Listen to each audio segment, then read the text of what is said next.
Assalamualaikum warahmatullahi wabarakatuh. Perkenalkan, nama saya Rutnenda Sulistya Purnamasari dengan NRP 204 121 1050 dari Departemen Teknik Kimia Industri.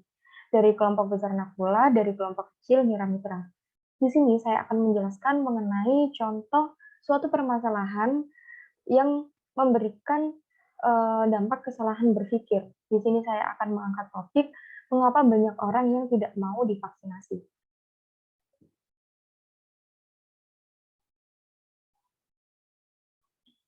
Yang pertama, banyak negara termasuk Indonesia kini menerapkan kebijakan pelonggaran aktivitas bagi mereka yang sudah divaksin COVID-19. Di sisi lain, ada saja pihak yang menolak divaksin. Tentunya tak akan mendapatkan kemudahan melakukan mobilitas di tengah pandemi ini. Masyarakat yang telah divaksinasi pun mendapatkan banyak kelebihan. Mereka mulai dapat melakukan perjalanan bebas tanpa karantina, hingga mulai diizinkan untuk melepaskan masker di tempat umum.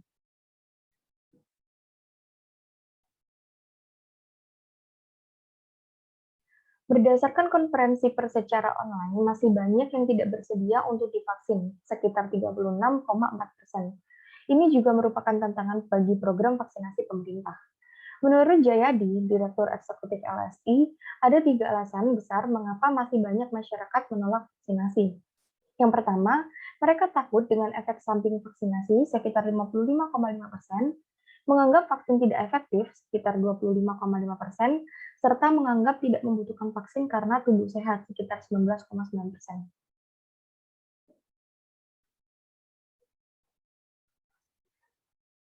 Di luar itu, ada yang mempersoalkan atau meragukan kehalalannya. Kemudian ada yang persoalannya takut akan dibayar untuk memperoleh vaksin lebih lanjut. Survei LSI juga menunjukkan masih banyak warga yang tidak percaya vaksinasi dapat mencegah penularan virus corona. Masih banyak yang tidak percaya bahwa vaksinasi bisa mencegah masyarakat tertular virus corona. Ada sekitar 23,5% yang masih tidak percaya, ujar Jayadi. LSI juga mencatat bahwa masyarakat yang tidak percaya vaksin mampu mencegah penularan mayoritas berasal dari kalangan pendidikan yang lebih rendah. Dari segi pendidikan, tingkat kepercayaan ini, vaksin mampu cegah penularan itu cenderung lebih tinggi di kalangan pendidikan yang lebih tinggi. Di kalangan pendidikan yang lebih rendah itu cenderung tingkat kepercayaannya lebih rendah, ujar Jayadi selaku Direktur Eksekutif LSI. Kemudian di sini saya akan menyampaikan argumen dari saya. Menurut saya dari data-data yang telah saya baca, vaksinasi itu merupakan suatu hal yang sangat penting.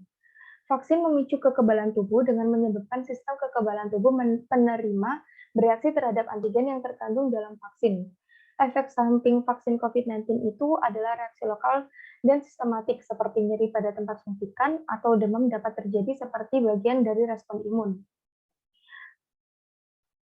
Dalam surat keputusan Direktur Jenderal Pencegahan dan Pengendalian Penyakit, tentang petunjuk teknis pelaksanaan vaksinasi dalam rangka penanggulangan pandemi coronavirus disease 2019, disampaikan bahwa secara umum efek samping vaksin COVID-19 tidak menimbulkan reaksi pada tubuh, atau apabila terjadi hanya menimbulkan reaksi ringan. Kemudian di sini saya akan menghubungkan korelasi antara kesalahan berpikir dengan topik yang saya angkat ini.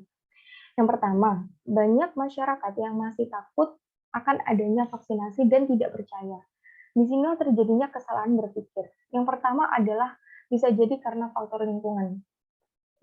Masyarakat-masyarakat yang berada di lingkungan yang sering menyebarkan berita hoax atau berita-berita yang tidak penting, mereka mudah untuk mempercayai berita ini. Jadi banyak masyarakat yang mudah untuk mengambil informasi yang tidak benar, seperti vaksinasi itu berbahaya, vaksinasi itu tidak halal, vaksinasi itu tidak menimbulkan efek apa-apa bagi tubuh. Disinilah terjadinya kesalahan berpikir.